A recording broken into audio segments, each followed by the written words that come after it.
Huwag natin kalilimutan ng ating mga sponsors. Yung shoutout po sa ating mga sponsors kay Sir Hans Saver Lim of Sleeves Shirt Depot, Honorable Babayap and Mayor Jane Yap of Tagbilaran City, What the Fud Samgyupsal, and Mr. Yayang Veloso and USRN Princess Naj. Pasok na tayo sa ating game number 1 para sa ating upper bracket finals. It's between Metacore Purse versus LV Dragons. Ito men, magandang laban na bakbakan yung mga galawan ng dalawang koponan, LVD. Ito naman si Hansgod, parang just checking the side, checking the waves, ano ba yung nangyayari dito sa jungle area. At alam niya na this is a Jawhead, it's gonna rotate fast for the Joy, is gonna reach higher levels than in comparison to the side ng ating Canyoneo na Soyu. But yun nga men, ito yung problema mamaya, how they will reach the Granger, how they will reach Danjiro, because you have a Badang and you have a Gatot Kacha that's always awaiting in front of you. Yung front to back, paano? That is the question for the side ng Metacore Purse na kailangan mabigyan ng kasagutan later on. And sa kabilang banda naman, Eve ni Idid parang no problem eh. Meron silang Avatar of the Guardian, meron silang Flicker coming from Vin na kayang umabot sa backlanes. But the problem here for me is going to be the Phobius. Sinong papatay sa Phobius? Diba? Inasar pa Inasar, actually. Inasar pa dito ni Labu-Labu. Gusto pa sana mag-farm ni Canyoneo. Kaso lang. awat na, tinapon. So now out of position, now near the turtle. Timing tayo for both LVD and Metacore Purse. At feel ko maganda yung mga positioning ng ating mga mid laners considering that this is an Eve and this is a Luyi. Both has a lot of damage AOE. At ngayon, nasisimulan yung kanilang pag-zone sa ating pag-goong area. Isipin mo, wala pa rin first blood up until the 2-minute mark. Dito tayo sa bandang gitna. Palagay ko magkakaroon, or this turtle fight, magkakaroon ng first blood for this game.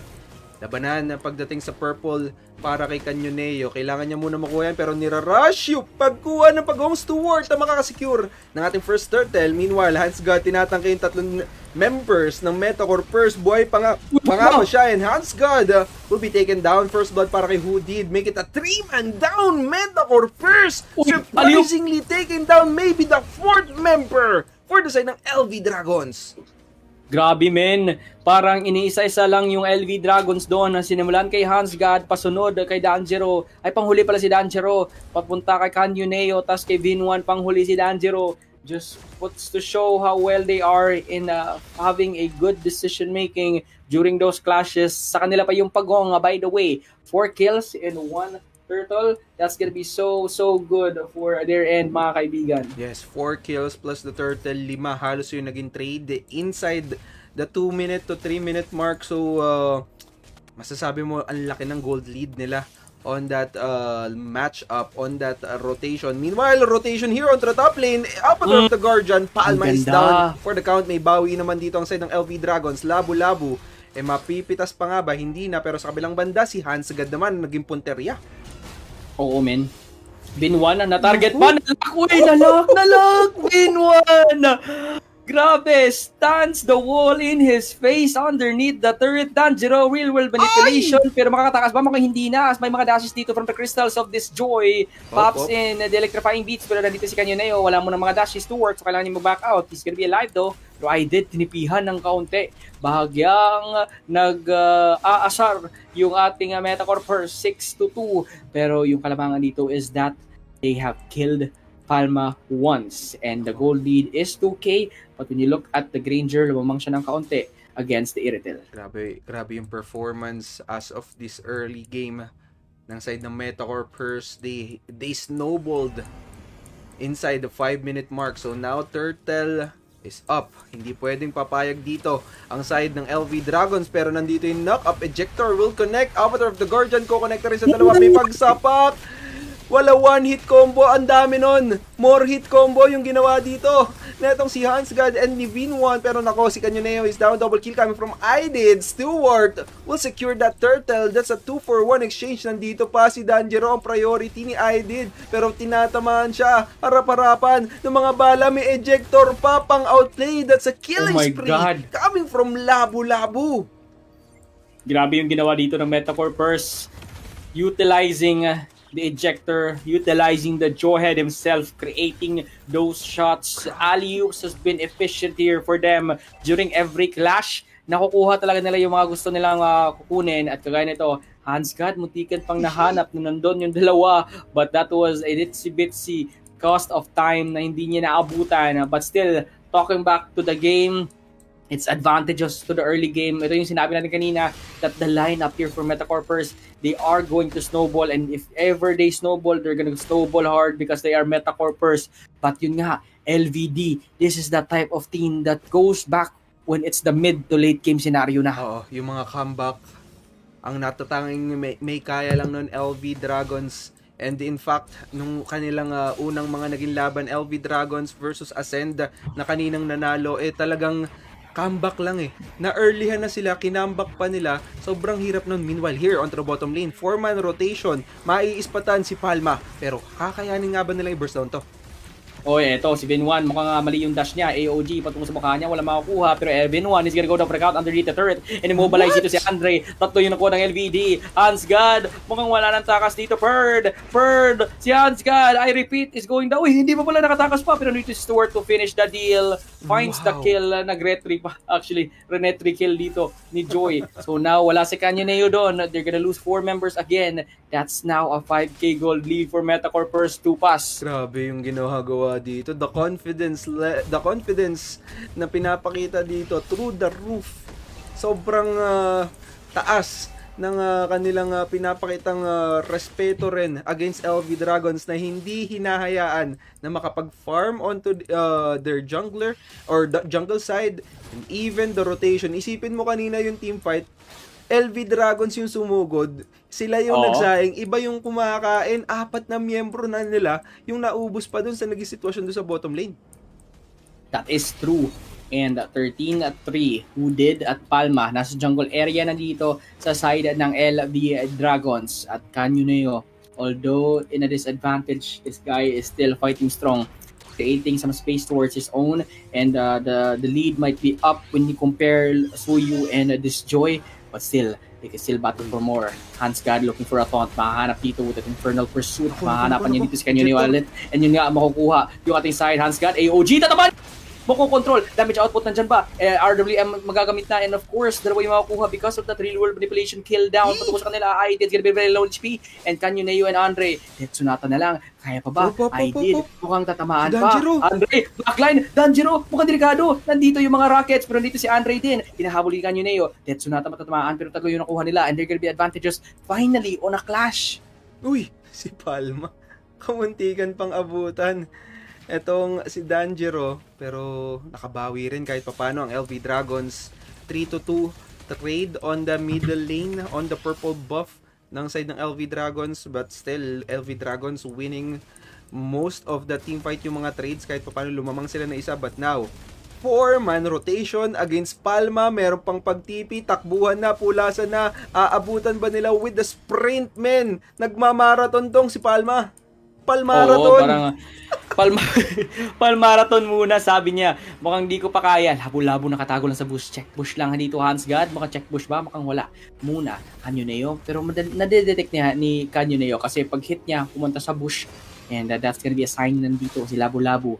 You're gonna pop in the Queller. Alam nila. Talaga, nandito yung roamer nila. And now the lower area begins. They're gonna want to find a clash. Stuart, Labo-Labo, Palma, and I did. Nasa posisyon lang. Inaantay lang yung tamang panahon. May TP ba? May diversion play bang gagawin? Bin1 and Hansgad already in front. Labo-Labo as well looking for a throwback. Pupunta sa mga kuponan niya. And this time, man, Labo-Labo is just taking his patience. Resets down the Lord as they set the tempo of the Lord. Wala pa.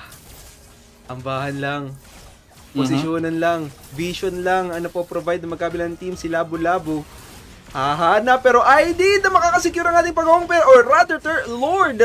Pero nandito yung AOG, tatama sa 99% ng bacteria muli, pero Hansgad is down for the count, pero mukhang habulan ng ating magiging laban. 1-for-1 ang naging trade, pulasan na muna magkabilang teams dahil nakuha na ng Metacorpers ang ating Lord. Oo, lumalaban pa rin, but still, that was a very big disadvantage patungo sa kanila. And the men, yung clash na yun, that type of clash, it puts to show na yung AOG kayang-kayang ilagan dito ng Metacorpers, LV Dragons. It's now the mid-game, 10 minutes na tayo sa ating laro. Madedepensan nga ba talaga ang ating tier 2 turret sa bottom lane? Grabe, no? Sobrang yung boses natin pang-intense na eh. Hindi na to yung hindi na to yung chilling lang, men. Seryosong seryoso na to, kagaya nila ito, may pagka-ejector, unstoppable force. Pero magiging makakapag-eskapo pa naman etong si Canyoneo. Although didepensa muna sila dito sa upcoming Lord onto the bottom lane. Sa kabilang banda naman, basag sila ng Torres sa itaas. Yung middle lane na magiging next target ng side ng Metacorpers. Time to go in is the call. Tier 2 turret destroyed right now. Looking for a comeback play. Blast the turret. This is now the entry. Top side and bottom lane as well. All the blasts have been popped. Canyoneo, delikado yung posisyon. Palma na sa bottom side lang. LV Dragons still on the defense. While Metacorpers still on the hunt on finding a way in order to infiltrate the higher grounds of LVD. Wala muna. Well, pahinga muna. Sa mga team fight, alam ng Metacorpers kung kailan lalaban. Alam nila kung kailan magkakaroon ng team fight. Kontrolado nila ang buong kamapahan and even Labu-Labu. 408 para sa isang nagsiset up, tumatangki ng damage. Pero look at this! Look at this, ladies and gentlemen. Palma! Mahuhuli at naglaho na parang pula. And that is going to be the outplay coming from the side ng LV Dragons. Meanwhile, out to the back lanes, bawi na naman. Sila na nga yung nag-setup. Sila pa yung na-setupan ng side ng Metacorpers. Tatlo ang malulusaw para sa side ng LV Dragons. Mukhang di nila na-calculate yung fact that Stuart is so built up right now of resources. Dalawang bounce lang or dalawang pop lang ng music sa ating side ng Joy sa kanyang electrifying beats at naglaho si Danjiro, naglaho rin si Andre. You need those people in the clash to be alive and well kasi sila yung mga main damage dealers and you need them as much as you need Palma. Sure, Palma is a very good kill, but a setup like that is risky. And of course, this is what I like about LVD. They go for high risk, high reward results. Pick-offs, and that's what gets them to find those comeback plays. Yun na nga eh. Medyo alam mong mataas yung risk na ginawa nila yun. What if, 'di ba? The question is, what if they win that team fight? 'Di ba? Babaliktad yung mismong laban, babaliktad yung mismong kalamangan. Tatabla sila in terms of gold even though na 7k almost ang kalamangan ng side ng Metacorpers, but now Lord is up for grabs. Pwede na tong pwestuhan na. Maganda yung pwesto na itong si Labu-Labu at ni Vin1, pero hindi sila pwede magbigay ng information dahil hindi pwedeng magbigay ng weakness ang inyong kuponan against your opponents. That is indeed true. Lord Dance, sisimulan, who did? Hans God dito rin, Vin1. Mayroon bang diversion play na magaganap? Ito yung hinahanap ng ating side ng LV Dragons. Hans God, isang AOG lang na malakas yung kailangan mong gawin. Now, it's gonna be Labu-Labu bidding for the fray. Mahanap dito, mahabol dito. Ang side, Danjiro is gonna take the kill. Stuart is now on the loose. Although yung ating Lord mapupunta sa side ng Metacorpers pero lumalaban pa rin. Ito, AOG, patungo kay Hooded, but he's still jumping around with an Infernal Pursuit. Hinahabolan dito si Danjiro, but he's still alive. Kailangan ma-burst down, buhay pa rin. And finally, he's gonna go down. Vin1 does not die. Hans God will be the casualty. Ngayon, Danjiro pops in the flicker. Mamamatay ba? Mukhang hindi. Buhay pa rin for the meantime. Yun nga, frozen lang ako dito. Mamamatay ang ating Joy, pre. Palma and Hooded. Nandito yung Lord. Kaya bang i-depensa to? Nako, Mage Marksman ang natira sa magkabilang teams. Grabe yung sustainability and yung masasabi mong kaingatan sa pwestuhan nitong dalawa. Pero si Aidid, papasok si Palma, nandun yung vacuum pero hindi ko connecta. Andre is down. Is this gonna be it? May Lord pang kasama. Danjiro, the only man alive, and that's a double kill. Palma, paldong-paldo, Metacorpers makakasecure ng game number 1. Corpers with the positioning and how, ito yung sinabi natin before the game started eh. If they snowball early, they're gonna snowball hard. And if they're gonna snowball hard, they're gonna control the game. And LVD unsuccessful on finding a way back to the game. And that was just game number 1. Imagine that, Tupas. Game number 1. The intensity is real for this game. And remind you guys, we still have a giveaway sa lucky viewer or lucky sharer in public. Dapat naka-public pag shinare nyo yung ating stream para may chance kayo manalo ng Starlight. Pero grabe di yun, yung naging performance ng Metacorpers. 24-11, eksaktong 14 minutes tinapos itong ating laban. I would say, yung positioning nila sa mga laban, yung sustainability and yung front to back na ginawa nila, hindi sila nag-overextend na pupunta sa likod, hindi, kunin mo na yung front lane, tapos hulihin natin yung back lanes. Yes sir, it has worked a lot, and LVT, they need to adjust towards how Metacore Purse plays in this tournament. You are down 0-1. I've seen this team being 0-1 a lot of times, and most of those parang nag-reverse sweep sila. Yung tanong ngayon, magagawa ba nila? Abangan nyo as we'll be right back after a short break for game number 2. Hello everyone! We've